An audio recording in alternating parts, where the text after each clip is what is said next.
Hey, it's Rob. I hope you're all doing well on this absolutely beautiful fall day. I think we're getting ready to head into winter now. This is the last week of 50s and 60s. So from here on out, I think it's going to get colder. But here we are heading into a 2-year mark of this craziness that we've all been experiencing and the trail of chaos that is being left in its wake. It's unbelievable. No one would have believed that we would be where we are today just 19 months ago, with businesses and restaurants closing, some never to reopen again, unemployment rates climbing, remote work, colleges closing or drastically reducing staff, irrational government spending, quarantines, mask mandates, food, fuel, and supply chain shortages, experimental vaccines, and that's just to name a few. This is one of the most polarizing times in modern history.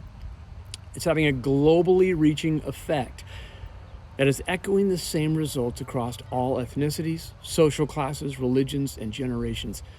And those results are anything but positive to the health and psyche of the human race. Whether or not you have the choice to comply is no longer an exercise of free will. Instead, intimidation has become the weapon of choice.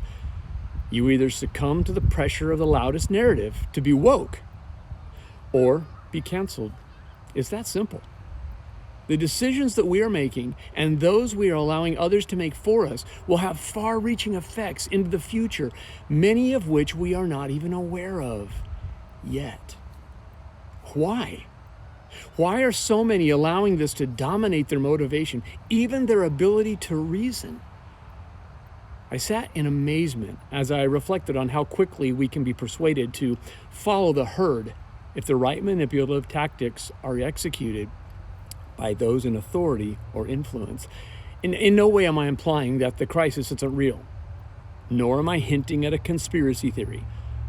But the intense execution of this script seems more like a carefully planned strategy than a random pandemic. As I pondered over this larger-than-life why that we are seeing played out in front of us, I was drawn to a biblical passage written in the book of Hebrews, chapter 2. You see, it's here that the writer of Hebrews clearly describes the systemic trigger of humankind. He is writing about how Jesus had to sacrifice himself in human form in order to break the power of the devil, who held us captive by the power of death. He goes on to say that it was because of this bold act of obedience that God's grace was able to set free all those who all their lives were held in slavery by their fear of death. Wow. There it was, clear as day. We were slaves to the fear of death. So, if the systemic trigger of humankind is our innate fear of death, then all that has to be done to achieve dominance in a society is to execute an infiltration of this fear into the narrative in order to accomplish the desired result. If not quickly arrested, this ends in the panic of the populace and the surrender to limitless government control, all with the promise of peace and rectification by the self-appointed saviors who most likely started the panic and have now achieved their intended goal. Is it political? Nope. Religious? Nope. Prejudice? Nope. Economic? Nope. Our fear of dying is systemic, and our reaction to this fear will bleed into every area of our lives, not only destroying us, but our families and our communities as well. Now, a respect for death can be a much-needed motivator to take better care of ourselves, to buckle our seatbelts, to eat right, to apply sunscreen, exercise, and get regular checkups from your family doctor.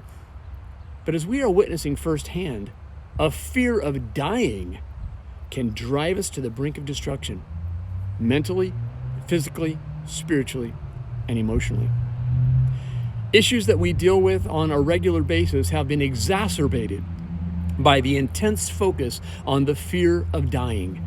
And these feelings aggressively pit us one against another on issues that we used to discuss with a mutual civility. But now, if you wear a mask, you're living in fear. If you don't, you're a part of the problem. If you get the experimental injection, you're a hero. If you don't, you are blamed for perpetuating a revived pandemic. At the core of it all, our old nature is responding to its previous slave master, the fear of death. But there is a solution, and the work has already been done.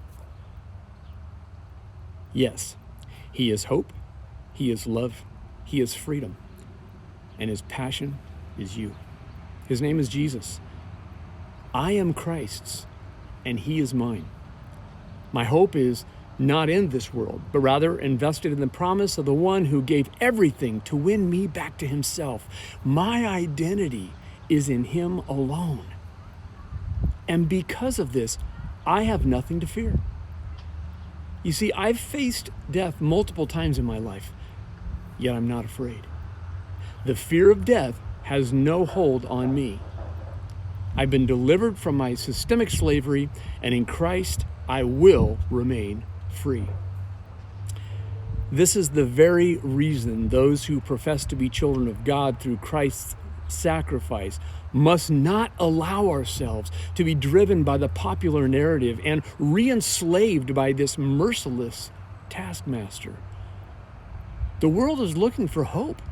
They're looking for those who will stand up and stand out, those who are not afraid of what the populace is bowing their knee to. This is not about judgment towards anyone's conviction regarding their personal reaction. In this current crisis we're living in, it isn't about whether or not you wear a mask, get a vaccine, or what side of an issue you stand on.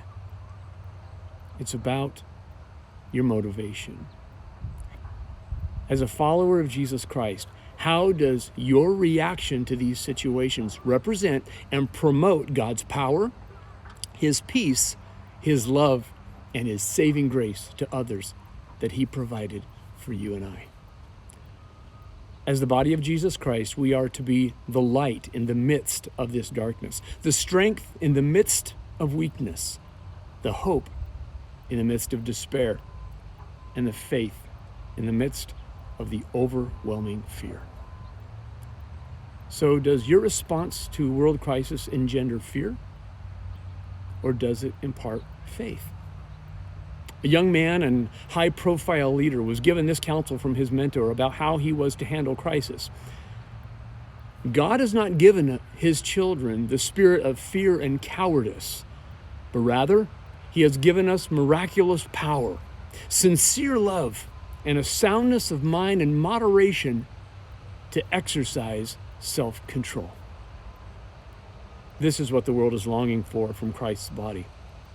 We're no longer slaves to the fear of death, and we must proclaim this glorious message of deliverance to those who are still enslaved. So at all times, remain humble, teachable, and prepared to lead, pointing humankind to the only saving grace, Jesus Christ.